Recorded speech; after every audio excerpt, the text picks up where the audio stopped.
A interpretação das casas astrológicas é tão importante quanto a interpretação dos astros nos signos. Então, às vezes, quando a gente não tem o horário de nascimento da pessoa, a interpretação do mapa astrológico fica muito limitada. Não é impossível, mas é limitada, não tem a profundidade e a demonstração daqueles aspectos, daquelas influências nas áreas da vida da pessoa, nas áreas da existência atual da pessoa, né?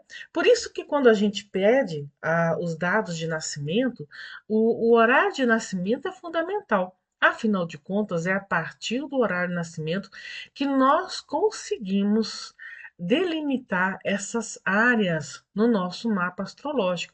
Então, aí a presença dos astros, não apenas nos signos, mas nas casas astrológicas, fazem com que a interpretação do mapa astrológico se torne muito mais detalhado. Então, quando você vai pedir o seu mapa astrológico, atente para isso. Observe se existe a interpretação profunda da casa astrológica. Porque não existe só, tá, o exemplo aqui, né? Então, Saturno na casa 6. Mas não é só isso. Da onde que vem Saturno? Saturno rege Capricórnio e Aquário. Então, esse Saturno na casa 6 ele está correlacionado a 3 e a 4. Isso só assim falando do topo do iceberg, né? Para interpretação de casas astrológicas. Então, tome cuidado com esses anúncios de internet, de descontos absurdos, de mapa astrológico por R$ 20 até, né, R$ 90. Cuidado, porque isso é automatizado, isso não respeita a interpretação mais profunda, as leis de Morin de Villefranche, por exemplo, que foi um sistematizador da interpretação do mapa astrológico e que poucos astrólogos respeitam. Então, fique atento, isso é importante na interpretação do mapa astrológico. A interpretação do mapa astrológico não é uma brincadeira, não é uma coisa que se faz de maneira muito leviana, automática. Tá? Então, fique atento a esses anúncios, essas promoções enganosas que acabam confundindo muito ao invés de ajudar, de orientar. E a astrologia, ela, maior ferramenta dela é a orientação. Então, muitas pessoas chegam até mim, eu fiz o meu mapa na internet, baratinho, recebi um relatório de não sei quantas páginas, mas eu não entendi nada, não compreendi nada, porque é um relatório feito automaticamente. Por mais que o anúncio prometa que isso seja feito personalizado, mas não é bem assim. A interpretação profunda exige tempo, reflexão e muito conhecimento, tá? Assim, para introduzir aqui mais um vídeo sobre casas astrológicas, agora falando das casas 4 e 10, do eixo das casas 4 e 10, né? A casa 4 ela fica no fundo do seu mapa astrológico, é a parte mais underground, vamos dizer assim, do seu mapa astrológico. Por quê? Porque significa suas origens, da onde você veio, a sua família, suas tradições, seu lar. Então, existe uma interpretação aqui do passado, certo? Então, é o passado, mas o passado não significa apenas o seu passado, tá? A partir do seu nascimento, mas sim da sua família, da onde você veio, né? Morfogeneticamente, geneticamente ou até epigeneticamente, né? Ou seja, todas as influências que né, o seu nascimento, o antes do seu nascimento, você traz para essa vida. Então, esse é o significado da casa 4. Ao passo que a casa 10, que é o oposto complementar, significa exatamente o complemento, o futuro, para onde você vai, certo? Planos, os sonhos, as buscas, o reconhecimento que você está buscando. Eu escolhi aqui essa configuração desse mapa, especialmente para você entender essa, esse problema, vamos dizer assim, entre aspas, entre passado e futuro. Até onde, né, o nosso passado ele acaba comprometendo o futuro. Então, eu vou interpretar brevemente esse mapa, esse eixo da 4 e da 10 desse mapa, para você entender, né, como que o passado pode colaborar, mas também pode atrapalhar nas escolhas, nas buscas. Então vamos lá. Eu escolhi esse mapa especificamente porque ele tem um stellium, ou seja, três ou mais planetas no mesmo signo. No caso aqui, nós temos quatro planetas pessoais no signo de Leão, influenciando a casa 10 ou o meio do céu. Você vai dizer, mas Mercúrio está aqui na casa 9. Ele está presente na casa 9. No entanto, vamos lembrar que a casa 10, ela tem como cúspide o meio do céu. E o meio do céu, ele é um elemento gráfico, assim como o ascendente, ou seja, ele faz, né? Aliás, ele recebe, na verdade, aspectos também. E além do mais, qual é a outra diferença, né? Qual é a outra singularidade do meio do céu que compartilha com o ascendente?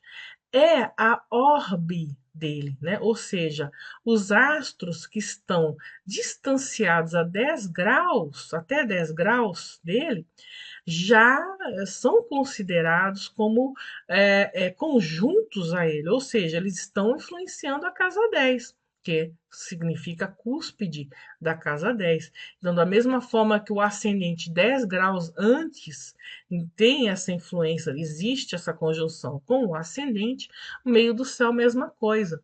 Então, Mercúrio, né, por estar bastante próximo ao meio do céu, que no caso também pode ser considerado como influente aqui na casa 10 no futuro.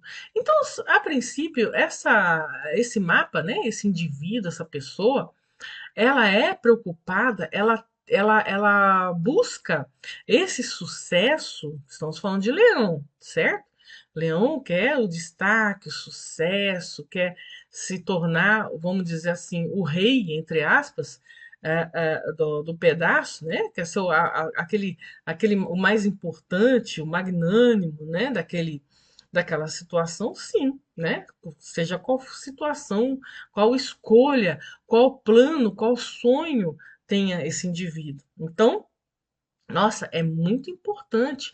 Eu quero essa realização, eu quero chamar a atenção a partir da minha criatividade, do meu potencial de mostrar aquilo que eu posso fazer, aquilo que eu gosto. Olha, nós temos aqui a Vênus, tá? Claro que o Sol, por ser regente de Leão, ele manda e desmanda nessa casa 10, correto? Tem isso também.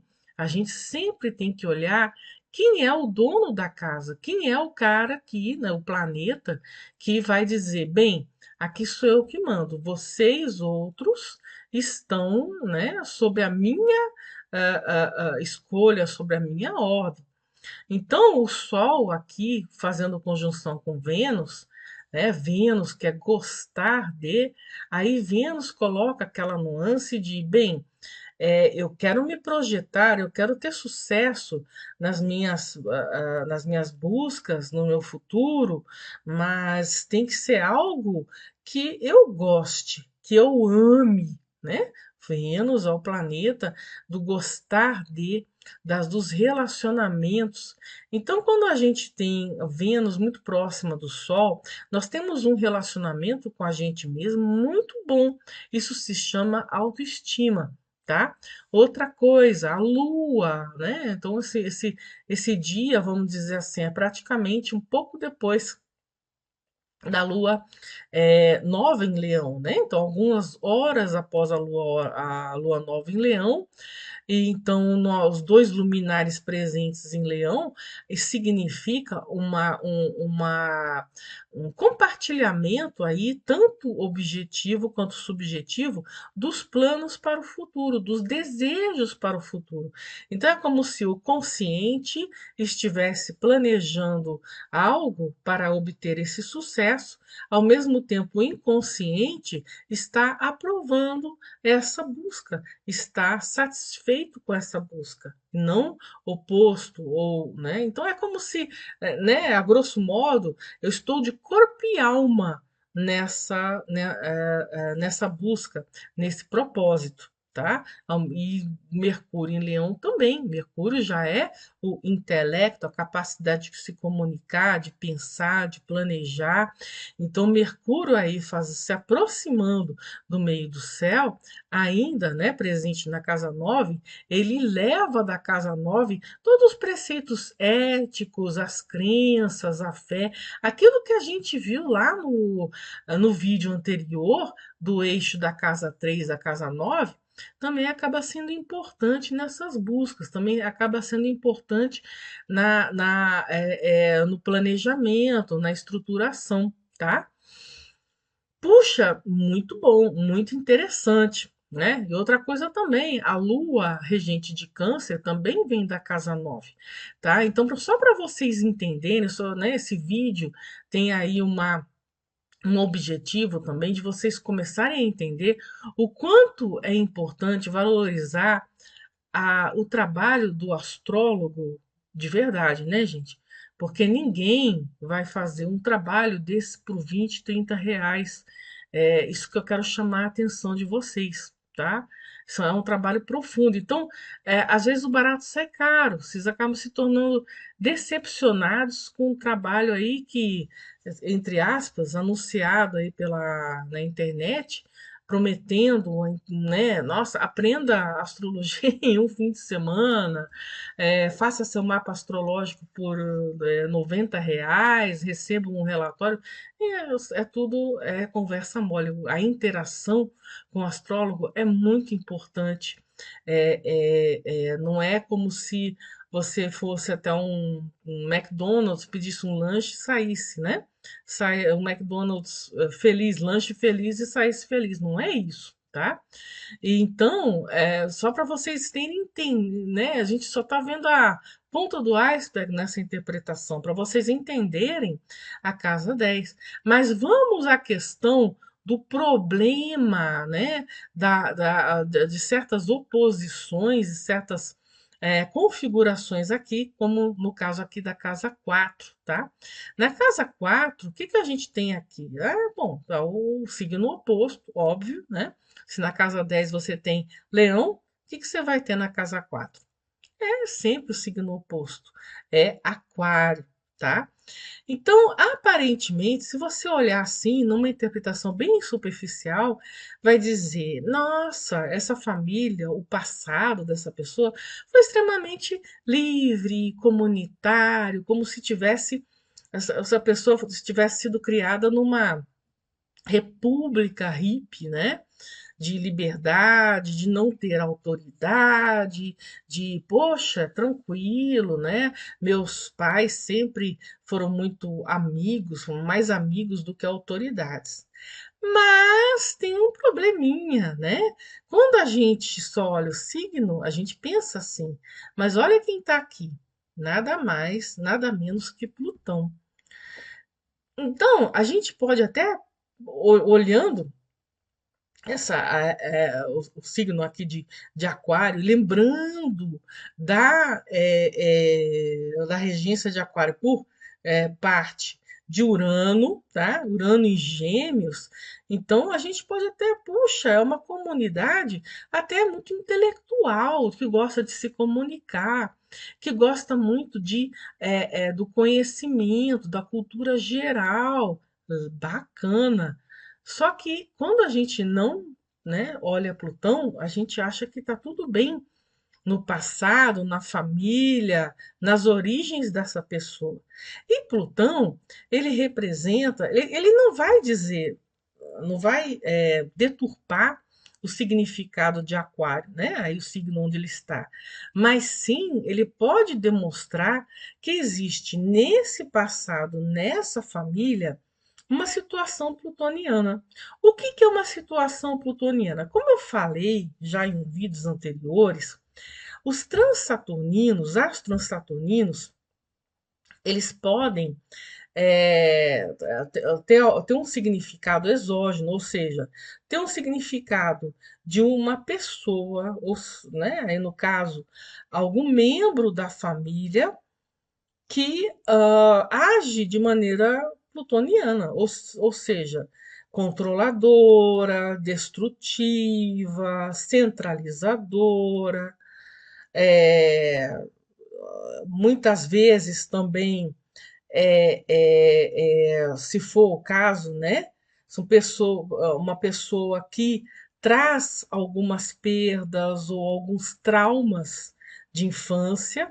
Muitas vezes, quando a pessoa tem Plutão na casa 4, a gente tem que, né, perguntar, né, com uma certa polidez, se, olha, se teve alguma perda, algum trauma de infância, porque se for traumas, perdas, né, situações assim relevantes, no caso aqui de Plutão, que é o planeta das crises, que é o planeta das perdas, por quê?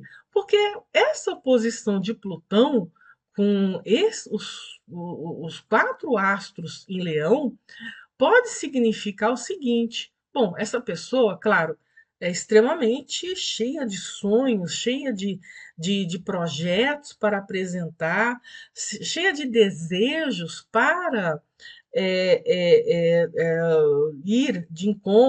ir ao encontro de seus sonhos, da sua realização, mas se não curar, né, entre aspas, a cura, ela vem de dentro para fora, um dos preceitos da homeopatia, se não curar esse trauma, essa perda, vai ser muito difícil, porque, voltando aqui, o transsaturnino, ele age pelo inconsciente, né? Então, muitas vezes, a pessoa ela não tem consciência da ação do transsaturnino no seu mapa astrológico. Então, Plutão na casa 4, que tem esse significado, né, que tenha represente esse significado de trauma, de perda, de uma figura paterna, materna, ou até mesmo avô, avó, que seja muito rígido, muito controlador, às vezes ela não tem consciência disso e ela age exatamente nesse nível de autodestruição, de controle, né? Por exemplo, digamos assim, o Sol tem um objetivo, não, Sol é Leão na casa 10, tem um sonho de ser um ator, tá? Meu sonho é ser ator. Bem, aí a pessoa chega toda cheia de talento, apresenta um projeto ou faz um teste para um filme, para o teatro, e aquilo não dá certo. Quando não dá certo, essa pessoa ela acaba, né, o seu inconsciente, lá, aqueles conteúdos subjetivos, traz à tona a perda, o trauma. E aí, o que, que acontece? Acaba desistindo numa primeira tentativa, tá? Começa a agir de uma forma destrutiva ou autodestrutiva. Então, por isso que é importante sempre olhar o que, que tem na casa 4, fazendo, se houver, claro, né? Fazendo uma oposição ao meio do céu. Porque se esses astros, pessoal, esses quatro astros em Leão não estivessem aqui, ainda assim teríamos só o meio do céu, que é a cúspide, e Plutão estaria fazendo essa oposição ao meio do céu, tá? Então, esse poder destrutivo, esse poder controlador que essa pessoa traz das suas origens, do seio da sua família, pode também comprometer essas buscas, esses sonhos, tá? Digamos assim, que esse Sol estivesse na casa 3 em Capricórnio, tá? E o sonho dessa pessoa aí seria ser um professor, ou um pesquisador, ou escritor, tá? Então, mesmo que Plutão aqui na casa 4 não tenha nenhum contato com um possível Sol na casa 3, essa oposição com o meio do céu também, na primeira tentativa de publicar um livro, de tentar ser professor, de tentar demonstrar suas ideias típicas de casa 3, tá? Dá uma olhadinha no vídeo anterior, se esse é o primeiro vídeo que você está assistindo no canal. Então, aí essa pessoa já sentiria essa pressão destrutiva, essa pressão de, se as coisas não saem do jeito que eu estou planejando, então corte-lhe a cabeça, não quero mais saber, não vou ser mais escritor, né? E começa, às vezes, até mesmo, Plutão, na sutileza do inconsciente, a agir de uma forma autodestrutiva. Então é isso, pessoal. Espero que vocês tenham gostado aí do vídeo, do eixo da casa 4 e da casa 10. Olhem, né, como é importante a astrologia para essa orientação no planejamento do futuro, no planejamento da realização pessoal, do reconhecimento pessoal, né, sempre olhando quais são as influências do passado que podem ou não corroborar com a realização do futuro.